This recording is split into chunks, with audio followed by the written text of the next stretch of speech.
Welcome to the Thriving Farmer Podcast. I'm your host, Michael Kilpatrick.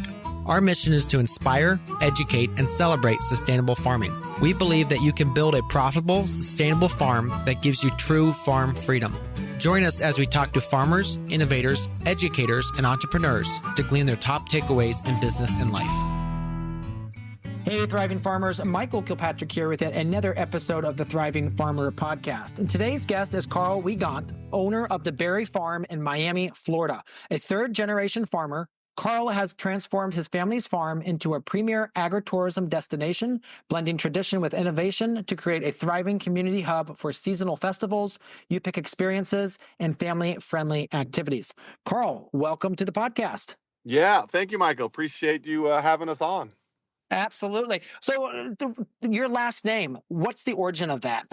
Okay, it's from Austria. My dad's family is Austrian, migrated over to New York City in, about the early 60s. Very cool. Okay. Yeah, All right. cool. And then what brought you all to Florida?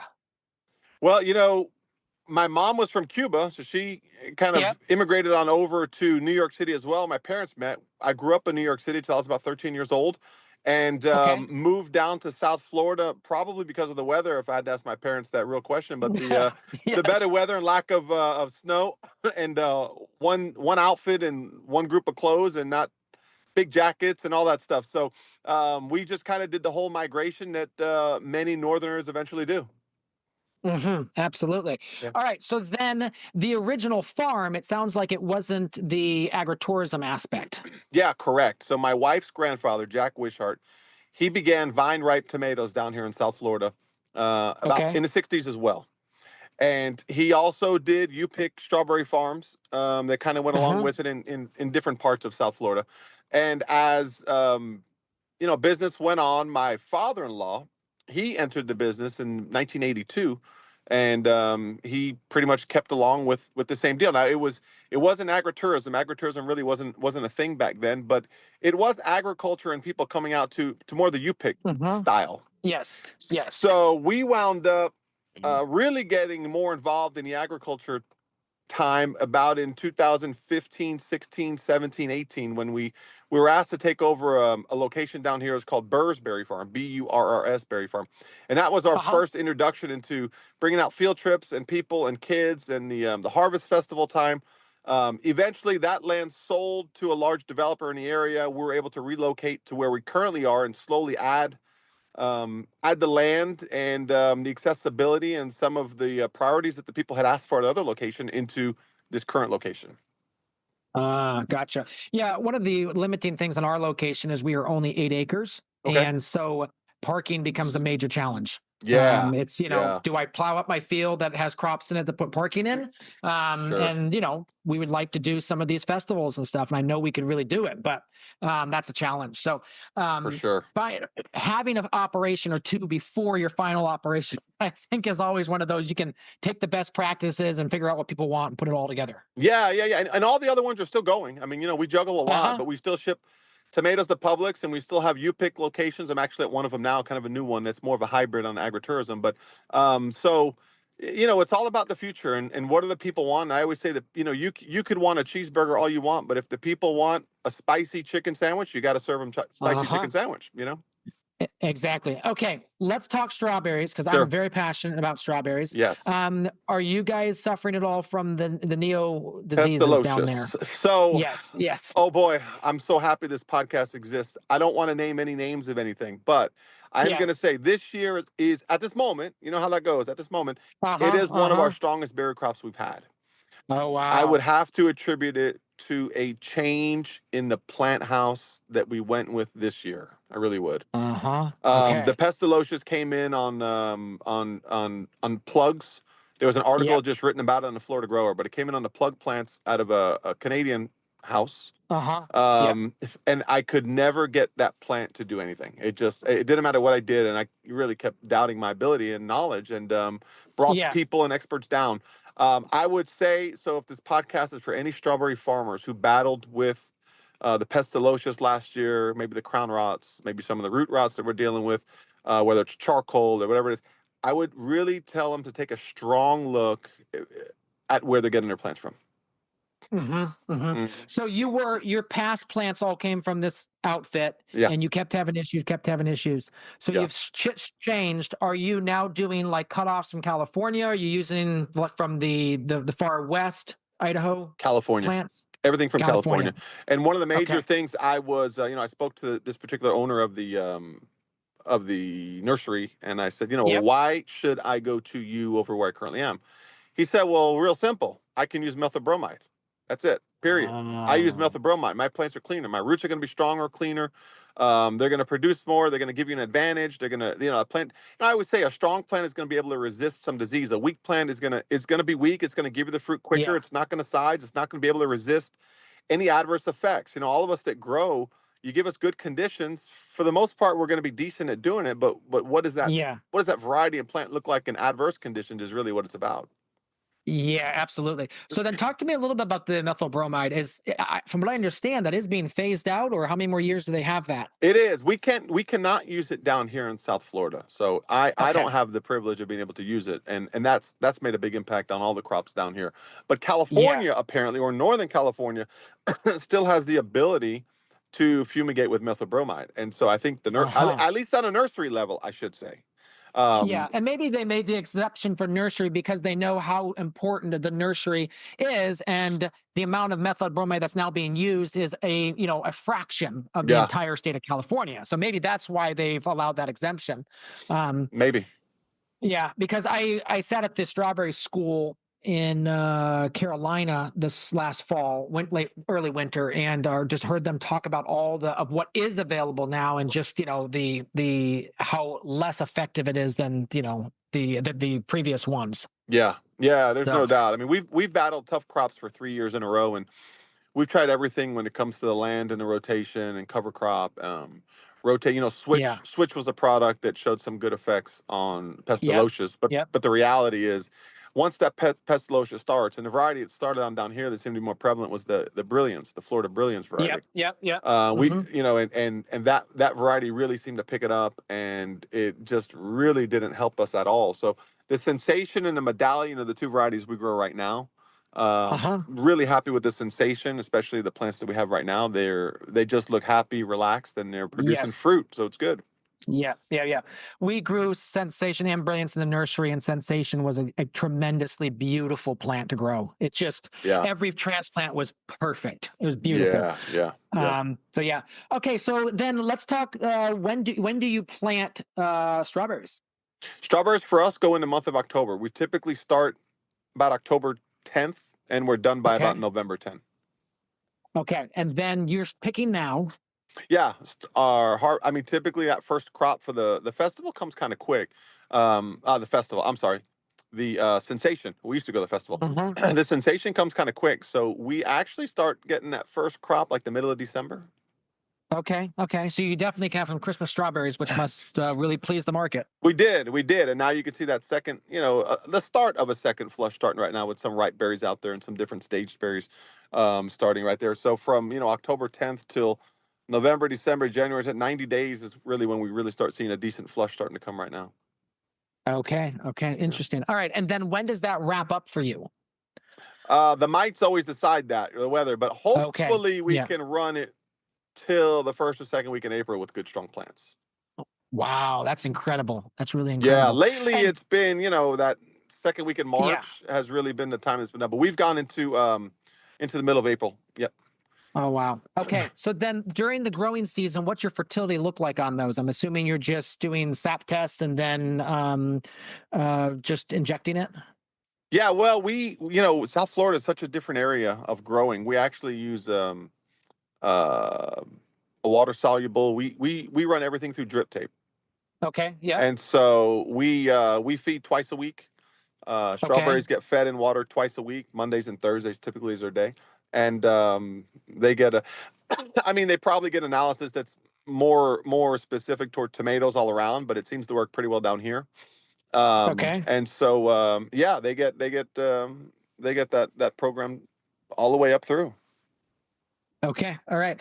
And then, so your spray schedule, like obviously there's limits, but you can spray when there's plants, there's fruit on there, but how often are you typically having to spray? Because you guys are in hot, humid. It is disease central down there. Yeah, well, it is, but this time of the year, it's really like we've had some great weather right now. I mean, I Ah, actually okay. haven't sprayed the strawberries in 12 days. So we're on 12 days right now without spraying it. We're going to spray them tomorrow. Okay. But South Florida, we typically grow mostly during the wintertime when the temperature, like right now, I'm 68. This morning, we're 47. Mm-hmm. So we typically Okay. grow when it's cool and when the humidity is really down. So that's why our berries seem to do well during this time of the year. But once, once that hot, wet time comes, you can forget about it. Uh-huh. Absolutely. Mhm. Okay, so then when does that hot, wet time come? And do you switch your crops up or are you just off for the summer? No, that's it. Really, April, you can say by the middle of April is when it really starts. We still have tomatoes. We typically harvest tomatoes until the middle of May, Okay. depending on the weather. But yeah, then once we're done, I mean, we grow a little bit of everything. We grow the peppers and zucchini, squash, cucumber, lettuces, onions. We grow all kinds of stuff for the fruit stands in the Yes. local community. But once that middle of March kind of comes, it's about done with most of middle of May down here. It's about done with most everything. By June, we're Okay. cleaning up the fields, disking, getting ready for the planting a cover crop and getting ready for the next year, and take a little bit of time off. Okay. All right. And then the other big side of your business is you do a lot of events. Let's talk a little bit about that. Yeah, so the berry farm is really the really large agritourism venue. So the berry farm started out um, during COVID in 2020, Okay. and Uh-huh. people thought we're crazy. And going back to your parking, I had actually allocated 3.5 acres to parking, Oh, and wow. I had this choice. When we had 10 acres, and I said, to my father-in-law and my partner, I said, Lynn, listen, here's the two options. We either put the stands all the way up front and guarantee that we have enough space in the back, which we wouldn't have, Uh-huh. but I said, or we put these stands back and make sure we have enough parking. And we both agreed, listen, we got to put it back. Let's make sure the parking. We were able to secure. It was the middle of COVID, and the world was Yeah. ending and everything else was going on. So we Yeah. were able to secure some of the land to the south, 20 acres to the south, which at that time gave us 30 or 31 acres, Yes. which Yes. really made the move for us to push the parking back. It looked like we were brilliant, and also the timing that we were able to open right there. COVID Uh-huh. was Uh-huh. 2020. We opened September 26th of 2020, and outdoor venues were allowed, so people were coming out and really supported and really wanted to get out of the house at that time. So the Yeah. the festivals are tied directly to the berry farm, and that is a really large. It's on 45 acres now, and we're constantly trying to expand and do some new things. But it's on a Uh-huh. large piece of land, several structures. We were able to address some really important needs of the community when we moved over from Bursberry Farm over to the Berry Farm, which was only 10. We're so blessed. It was only 10 streets away on 216th Street. We moved from 127 to Uh-huh. 137. So transitioning the community and the traffic over to where we were was really simple in that regard from a logistical standpoint. Um, Uh-huh. and so we were able to four real strong necessities were shade. Number one, obviously for being hot down Uh-huh. here. Number two was Yeah. parking, because at the other location, parking, and we were a total of 8 acres at the other location. Parking was on the streets. Number three were bathrooms. We actually don't have Uh, porta potties. We have real functioning, incredibly clean bathrooms, and we get yes. compliments on them frequently. You know, Yeah. and then the last one was food and the availability for people to have more than just a hot dog. So we serve a lot of the stuff that we grow and the milkshakes and the juices and right on site, and we're able to use that full circle. Yeah. That is awesome. Okay, so talk a little bit about you said about 40 acres there. Do you guys do a corn maze? Yeah, so we rotate seasons. We're fortunate to have such a long season out here. So we start October. So the October time is the harvest time, and that starts the corn maze, the pumpkin patch, all the hay, all that kind of stuff, and roll with Halloween as well. So Uh-huh. the harvest festival really goes until about the middle of November. So we Okay. go from harvest festival to 9 days later, a full-fledged winter and Christmas festival. Oh, wow. So Oh, all the wow. all the pumpkins, everything associated with corn and pumpkins and harvest time is done in one. I mean, we bring out the whole crew. We knock everything out in one day, and then it's long days and nights to get Christmas Uh-huh. all up and going with everything, all the lights everywhere, the trees up, all the decorations, the photo ops, and so we go right into the Christmas time, and then from there, the next season we're right in transition for a week and a half, 2 weeks right now, where we go into the strawberry festival time. which is January 26th through February. And so that is Strawberry World, Strawberry Land. And the festivals are really on the weekends when we bring out vendors, we bring out special food, we bring out this year we have a Paul Bunyan, the whole wood chopping and log rolling and chainsaw stuff for the kids. So we have all kinds of fun, fun and interactive stuff for everyone. Yes. Very, very cool. Yeah. And then, all right, so I'm looking at here. I see the parking lot in front. I see the two kind of barn structures behind. Yep. Then if you go straight through those two barn structures, you get a big giant structure. What is that structure? So that's a pole barn. That pole barn there it's really just a nice wide open space that we're able to. So the two barns that you're first doing as you're walking in, you've got ice cream and food and beverages on the left side or on the east side. On the west side, you've got the juice bar, acais and smoothies, and then the market where we sell all of our vegetables that we grow and everything on that side. So when people go and get, let's say, a tomato sandwich or a strawberry milkshake or a strawberry juice, whatever, then that area there, and you see lychee trees on each side, that pole barn just provides the shade. We have live music in there. We've got photo ops in there. Santa sits there sometimes, or the Easter Bunny. So that's just a refuge for shade and for cover. Gotcha. Okay, and then you've got some things that looks like a soccer field that's like striped, beautiful lawn. What's that? Yeah, so that's a turf field that we put in. We do a lot of the competition, the barbecue competitions are all around there. The vendor and small business Sundays are there. The outdoor bands are there. We have beer festival where we donate strawberries and they come on out, and the local breweries come on out. They brew their beer with strawberries. We have a competition. We have a dessert competition. We've got, you name it. We do everything there, and that's also a big outdoor space for the music, for the bands, for people to gather. You can have plenty of people in that area there, and the kids, now we have jumping pillows on water pillows. Where kids love it, and they really love just getting on and being out in that sun. Very cool. Okay. What part of this you feel like is the biggest draw? Obviously everything together works. But what do you feel is like the biggest draw that brings the most people in? The most festival time that brings people in is going to be it's going to be Harvest Festival for sure. Okay. Harvest Festival brings in the most, without a doubt. I would say the single item that generates the most amount of attention are sunflowers. Really? Without a doubt. Okay. Without a doubt. And you just grow a giant sunflower field. We always try, it doesn't always work, we always try to keep a sunflower field in bloom production. Yes. Okay, interesting. Okay. And then do you have a specific variety of sunflower that you like, or is it just the common there's a couple. You can use any of the Pro Cuts. They seem to do one thing that we like. A lot of these people, they in the past, this Russian Mammoth and all those.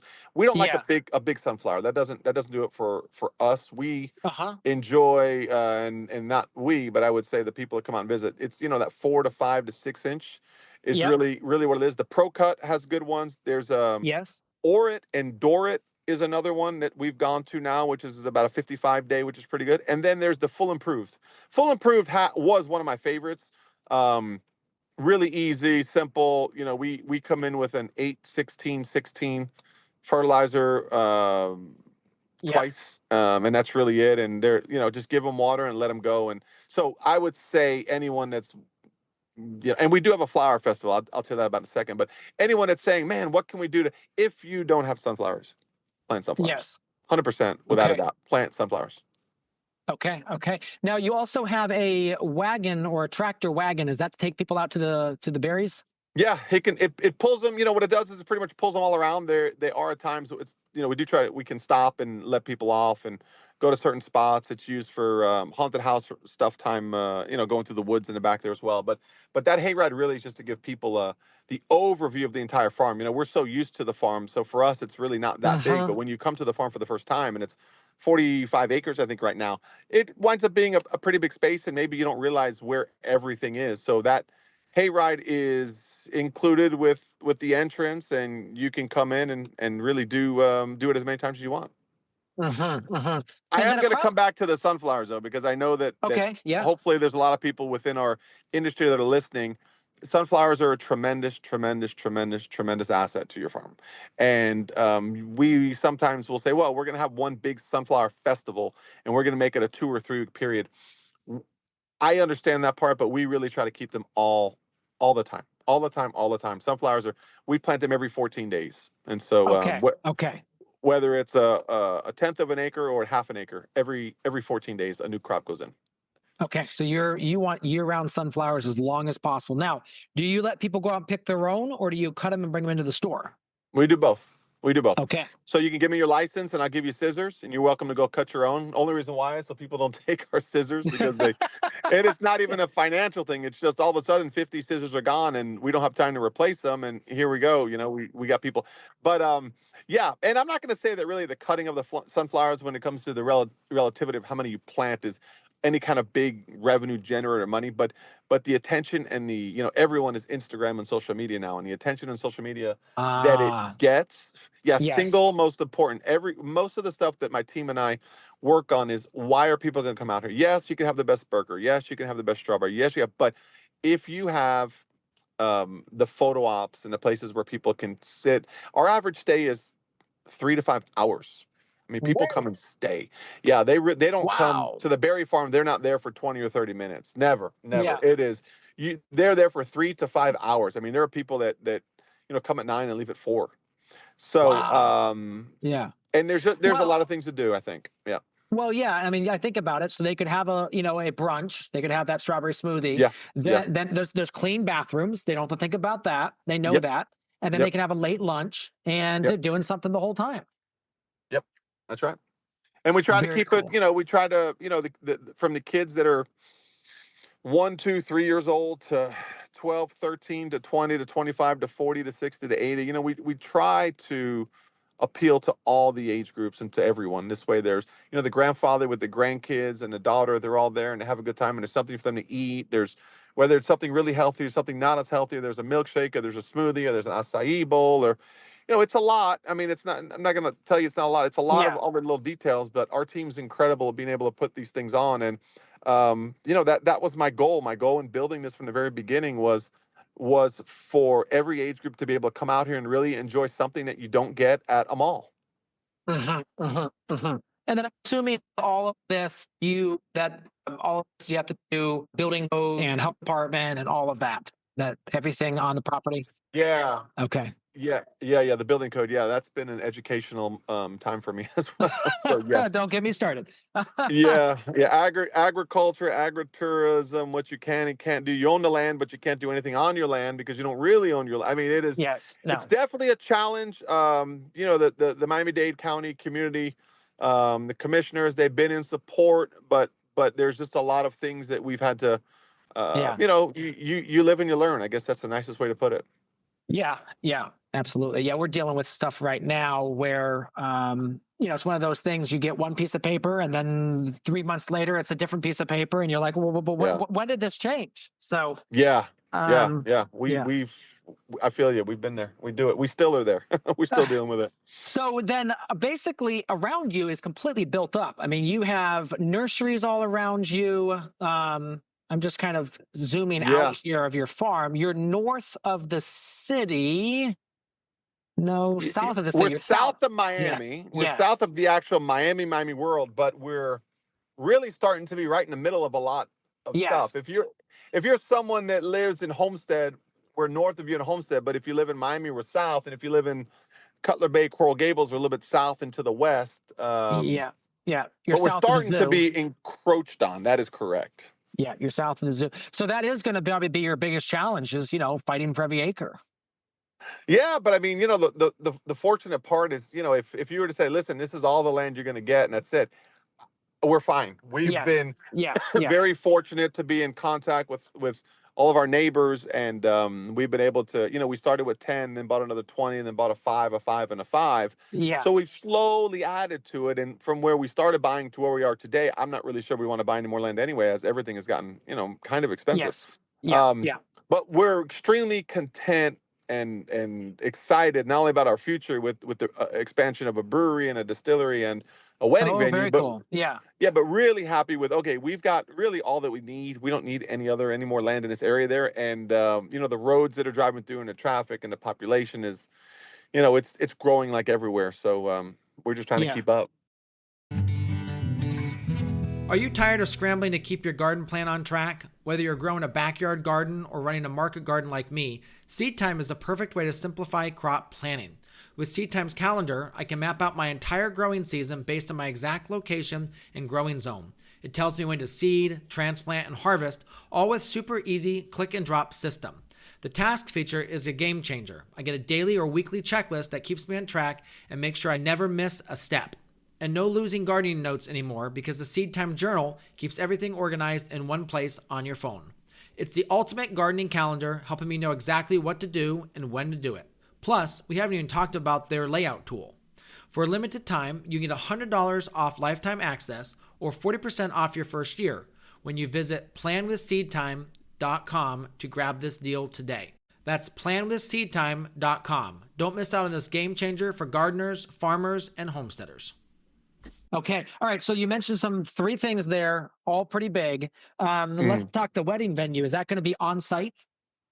Yeah. So if you're zoomed around the property there, you'll see there is right where all the row crops are to the south. You'll see an additional house. There's like a house right there on 5 acres. Okay. Yes. So that's where the brewery and distillery are going there. Okay. Separate parking, separate entrance. Then just probably to the right of your screen, to the west just looks like trees. There's additional 5 acres there. That I'm going to leave a lot of the trees, a lot of the natural world in there, and put up a really neat pole barn, but a much nicer, higher end pole barn up in that area there. Yeah, very cool. And so that's separated enough so that it can be a private experience. Yes. And then I'm assuming the brewery that there'll be tractor rides between the brewery and the rest of the farm. Yeah, I want everything linked and connected. So, if you want to come from one side to the other, you just jump on the tractor ride and it'll take you over there and then pick you up and drop you off. And yeah, we'll just have them going in circles. Okay. All right. So back to your food. Of your food items, which would you say is your most profitable?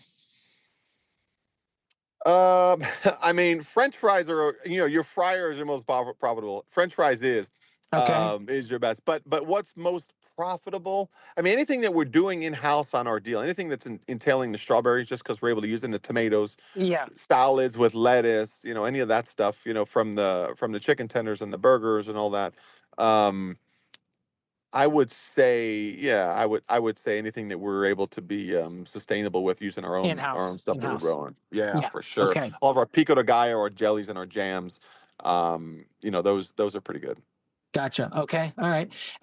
Let's talk a little bit about your events. So you do a number of different events. Talk about how those developed. Yeah, so what I found was that if you call something an event, it just gains more interest, right? Or festival. Yes. It gains more interest. So that was part of it.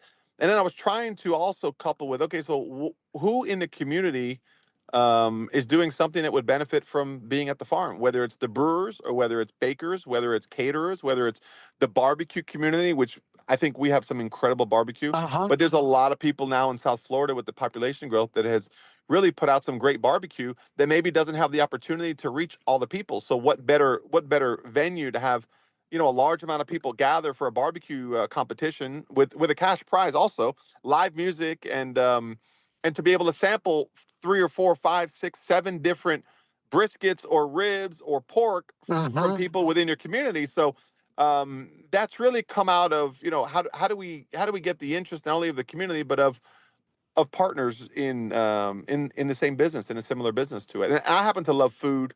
I love music. We love the hospitality entertainment. So, and then we paired that with our season.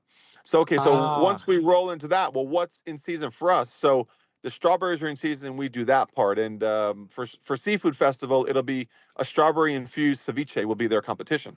So they'll make a ceviche, but then I'll donate the strawberries to them, and they have to add the strawberries in some kind of element. And the people are the ones that get a free sample, and they decide who the winner is. So the festivals have always kind of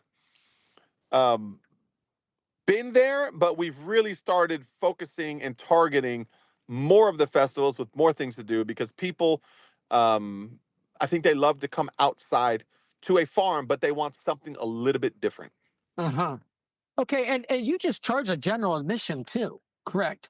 Yeah, so I've tried everything. I've tried no admission, I've tried small admission, I've tried a little bigger admission, I've tried you pay a little bit for this and this and this. But we have found is I've always been the kind of guy when I go somewhere is I just want to know what am I paying now, and that's it. Uh-huh. And Okay. so what we found is I can't do free. Way too many Uh-huh. people, we can't handle it, and they abuse the ground. Yes. And we Yes. can't do well, you pay for the hayride, you pay for the corn maze, you pay for the entrance here, you pay for this part, you pay for this part, because it's very difficult on staff. If if you ever have to call Yes. someone out and say, "Listen, sir, you didn't pay for this." Most of our kids that are working are kids; they're Uh-huh. high school, Uh-huh. and the conflict doesn't ever end well for anyone. So what we found is online tickets or at the door tickets, one price. You do anything and everything that you want, unless it's like a gem mining bag, Yes. or I think that's really the only, or maybe a pony ride because that's a separate person that does it. I don't have ponies. Yeah. Yeah. But other than that, anything that you do and go to and whatever it is, that's included except for what you pick. If you pick berries or pick sunflowers or something there. Gotcha, gotcha. And you've got a playground, you've got shaded jump house and all that, or jump things, and you got, yeah, there's so much going on here. Yeah, we did. So some of the things for the gem mining was awesome. We got from Shady Creek, I believe is the Yes. name, Yep. and Mm-hmm. Justin is awesome over there. So we added that last year. We've got plans from the Maze Group out in Brett Herbst, I believe is his Yep. last name. And so we bought the plans for this low ropes course, which is 16 individual linked together rope courses, kind of like Oh, okay. Yep. acrobatic trapeze balance. And what it's done is it's quietly introduces balance, stability, agility, coordination, and strength into kids. We do a lot of field trips also. Then we Yes. have Yes. we have a lot of the jumping pillows. We've got Elam from Lancaster. They build these incredible ships and wooden structures with the slides and climbing. So Yep. we're able to introduce those too. So yeah, we've really even the corn pits. We still have the corn pits, and the kids love them. Okay. So we really have tried to really balance everything out with field trips and kids and sensory and all that stuff.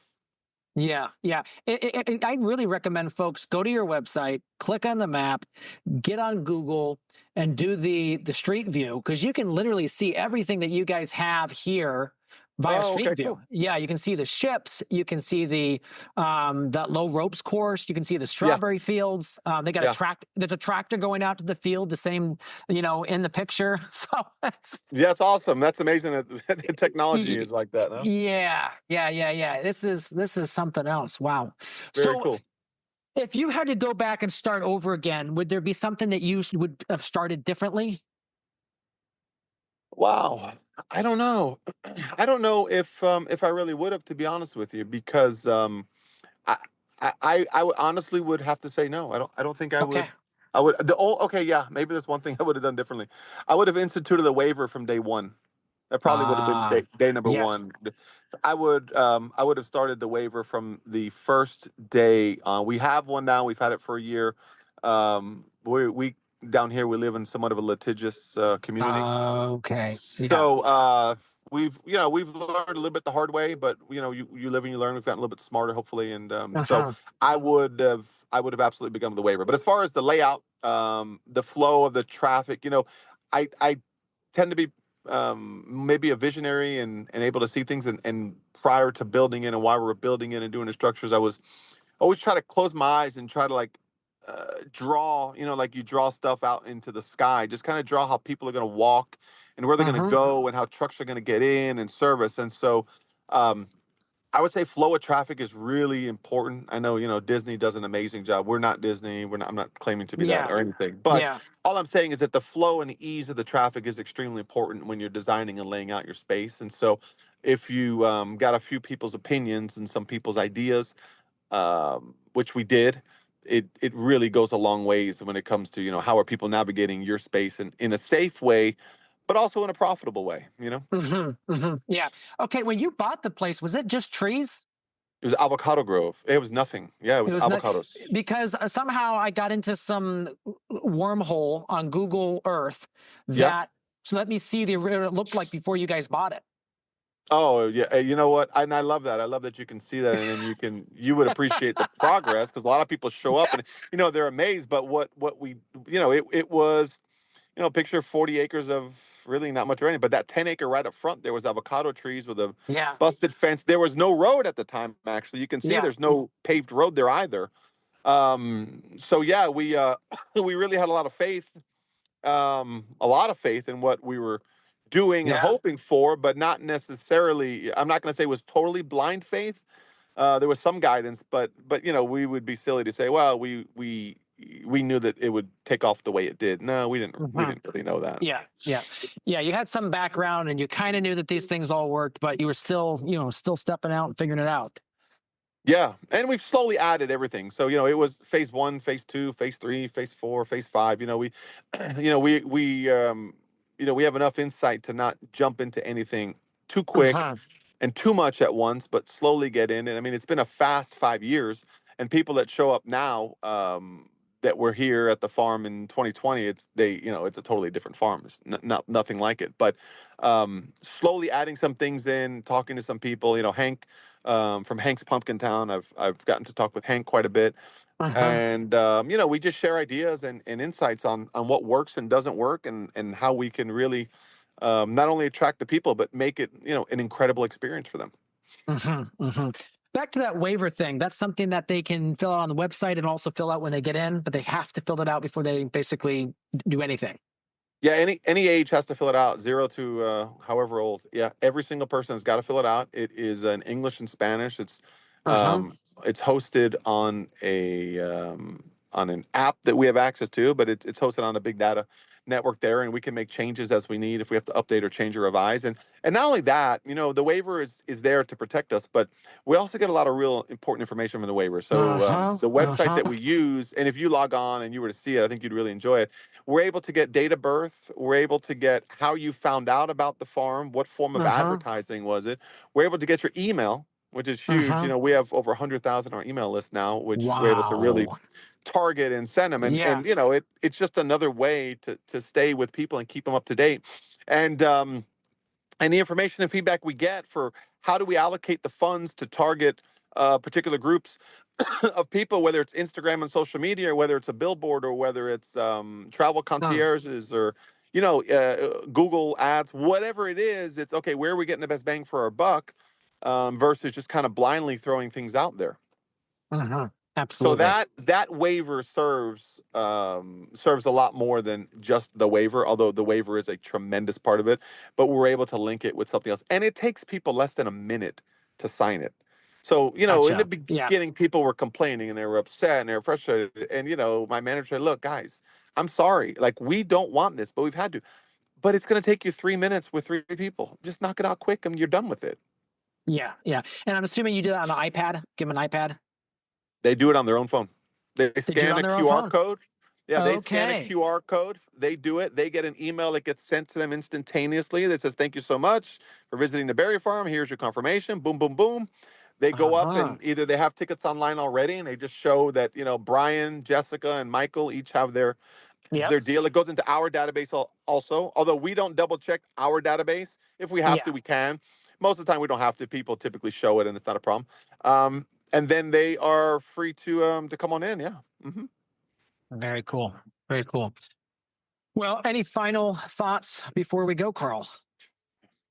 Um, I think diversifying. I think trying to throw a lot of things up there, I think, is important, and we've made tons of mistakes, and we still do, but we are willing to try some new things. I would Mm. definitely leave the listeners with sunflowers are really a big deal, Uh-huh. and trying to address some of those things we're talking about, whether it's shade, a little bit more shade, or a little variety of food, or the bathrooms, or working with your community is obviously a big deal. Working with your commissioners and your county, I think Uh-huh. with communication is important, and yeah, really trying to target and focus on your crowds. I will tell you one more thing that's important. I'm on some of these forums, and a lot of people are anti field trips. We are pro field trips for tons of reasons. But educating the kids to where their food comes from, where their vegetables are grown, how they're grown, what a strawberry plant looks like, what a tomato plant looks like, whether it's a 4-part series and they get their stem, they get their gold or their silver. The field trips and the youth are really a large part of our base. And so it's never an expensive deal for them to come. We give them food, we give them ice cream, we give them strawberries. They get a take home, they get the tour, they get 3 or 4 hours there. But field trips are a big deal too. It does take organization. It does take a lot of coordination from the scheduling and all that. But we have found it to be, it's a big part of our operation for a lot of reasons. Gotcha. Okay. Yeah, I'm hearing some things that, you've got to have food for them, got to have some good quality food. There's got to be something for them to do. I mean, they can bring their food. I think some of them can probably they prefer to have our food, but they could probably bring a bag lunch. If you're a facility that doesn't have food, they could bring a bag lunch. But most of the kids are going to go home and going to say, Mom, I went to the, ABC farm and it was so much fun and we had a blast and it was great. Can we go back next week? And, as we all have kids, I think, most of the listeners probably have kids. And when our kids are, we're always looking for something to do, especially outdoors for the kids. And if they're coming home asking for something, I mean, that's your free advertising. I mean, that is simple. Yes. And and so then that parent's like, yes, I want to do something. I want them off their screens this weekend. So I'm going to take them out. And $10, $12, $14 for a ticket's nothing. No, I mean, in the grand scheme, I always tell everyone, look, we go to name your restaurant, Outback Steakhouse, family of 5, and I spent $150, $175 for an hour and a half, and I have never remembered that meal. Correct. But I go on Instagram, and my social media team shows me some of the pictures that were created, the amazing photographers that have come out in the strawberry fields or the sunflower fields or the zinnia fields and taken the forever picture, the picture that little baby is going to have at their wedding day. Or that baby has when for the engagement pictures and for you name it, they're the forever pictures, and I think that's ultimately the reason why we do what we do. Very cool. So, all right, thank you so much for your time today, Karl. Appreciate you coming on, giving us this inspiring presentation. And folks need to go to visittheberryfarm.com. You can check out everything that's going on there. It's pretty incredible. Yeah, I appreciate it, Michael. Thank you very much, man. You guys have a great winter. Hopefully, it's not too tough for you guys. We have 8 inches of snow and it was 0 degrees this morning. So, yeah, well, it can only get better then, right? Yes. Next year, I got to come down and visit you in January so I can avoid this. Absolutely, come on down. We'll definitely make a day of it. All right, sounds good. Have a good day now. Thanks, Michael. You too. So there you have it, another episode in the books. So I'd love if you would hop on over to iTunes and leave us a rating and a review. Those mean everything to us. We love to hear what you're thinking. If you have a podcast guest that you can recommend, please pop on over to the Thriving Farmer Podcast website and leave us a review. That's thrivingfarmerpodcast.com.